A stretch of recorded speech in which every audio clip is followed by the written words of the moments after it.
The rain never really let up in Detroit. Not that night. Not on Sophia Nelson's world. It hammered the cracked sidewalks outside her crumbling Corktown apartment, beating the windows until the whole place felt like it might dissolve if you looked at it wrong. Inside, Sophia sat on a sunken couch, her hands tracing the ragged hem of her sweater as if she could anchor herself to anything solid. The air tasted of old plaster and the ghost of baby powder. In the corner, her 18-month-old son, Ethan, whimpered in his sleep. She closed her eyes, whispered promises she didn't believe it tomorrow'll be better. Baby, just wait. 32 and already worn down to the bone.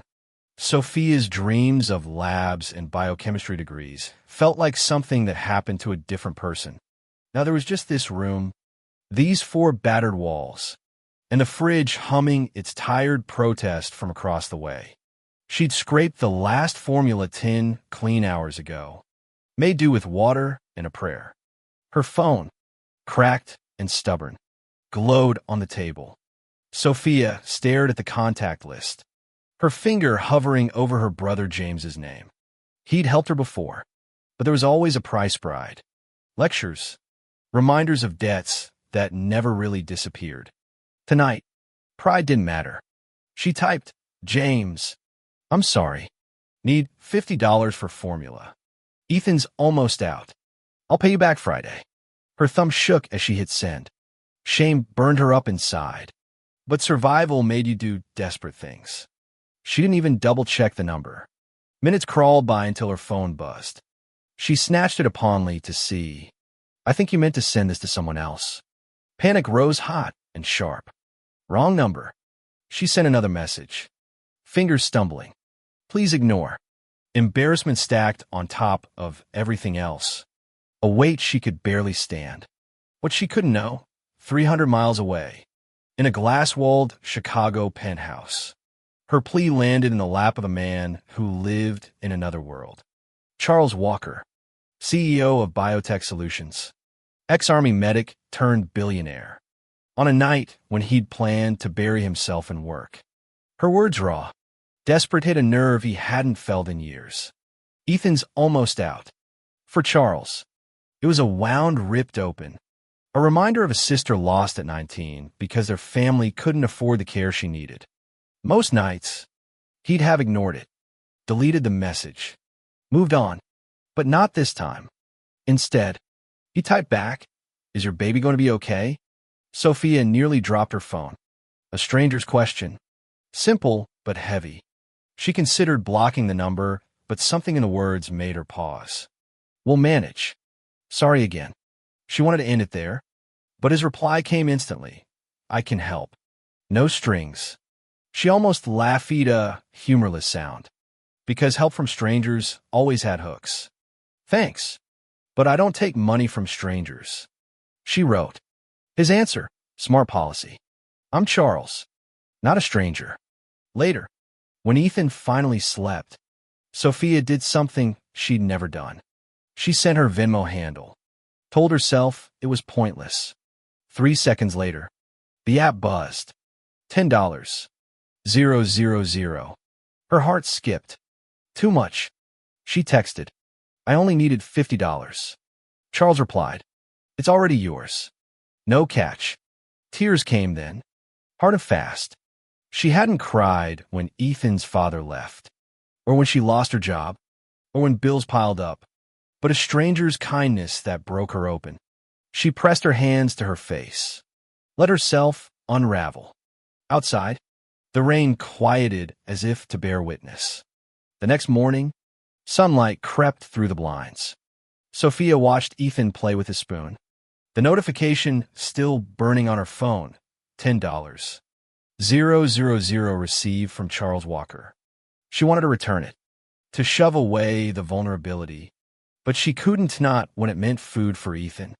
A chance to breathe. Then her phone buzzed. I hope Ethan slept well. She replied. He did. Thank you. But I need to know why you're doing this. I know what it's like to have nothing. Charles wrote. No one should go through that alone. She wanted to believe him. She wanted to understand. But trust was a luxury she'd learned not to afford. A sharp knock on her door jolted her. A delivery guy wheeled and boxes formula. Diapers. Baby food. Tiny clothes. Tucked in one box. An envelope. Ethan deserves better than just getting by. Charles. Later. When Ethan napped, Sophia searched Charles Walker. The internet coughed up headlines and Photosa CEO worth billions. A man who moved through power like he was born for it. He didn't look like kindness. She sent another message. Why are you doing this? His answer, I know what losing someone you can't save is like. No child should feel that pain. She shot back. I don't want your pity. It's not pity. Charles wrote. It's recognition. Another package arrived the next day, a gray blanket with Ethan's name stitched in silver thread. It smelled of lavender and hope. That evening, a new message, do you work? She told him about her old biochemistry job at NextGen. The layoffs. The impossible search for childcare. His response, I found your LinkedIn. You interned at NextGen. Worked on diagnostics. Come to Biotech Solutions in Chicago tomorrow at 11 a.m. Ask for Clara Bennett. No strings. Just a conversation. Sophia's heart pounded. You're offering me a job? I'm offering you a chance. He replied. The next day, she put on her cleanest jeans and her best thrifted blouse. Ethan nestled against her in the carrier. As they rode the bus to Chicago, Sophia whispered, just for today, let's pretend we belong. Biotech Solutions towered over the city, a shard of steel and glass. Inside, Sophia felt invisible and exposed at the same time. She was shown to a glass-walled nursery, stocked with toys and baby supplies. For the first time in a long while, she felt seen. Then came a meeting with Charles Sharpsuit. Tired eyes, a presence that filled the room. You owe me nothing, he said. This isn't a test. I believe in investing in people. I see something in you worth investing in. Why me?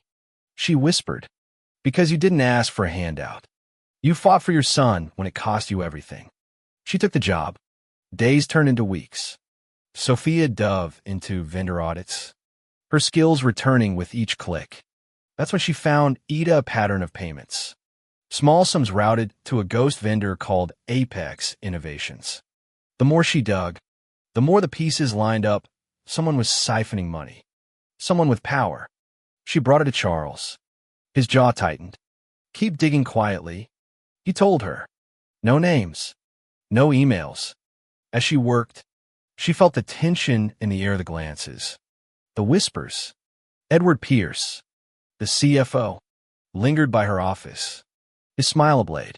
Children are vulnerable, he said, voice silky, eyes cold. So are secrets, she replied. They don't stay hidden forever. Sophia pressed on, the weight of danger pressing against her resolve. When threats began, anonymous texts. A stranger's face in the lobby, she clung to Charles's promise. You're not alone. I'll protect you both. The scandal broke when Pierce leaked fake documents to frame Sophia and Charles. The press was relentless. Headlines twisting every fact. In court, Sophia's steady hands and detailed records exposed the forgeries. Unraveled Pierce's lies.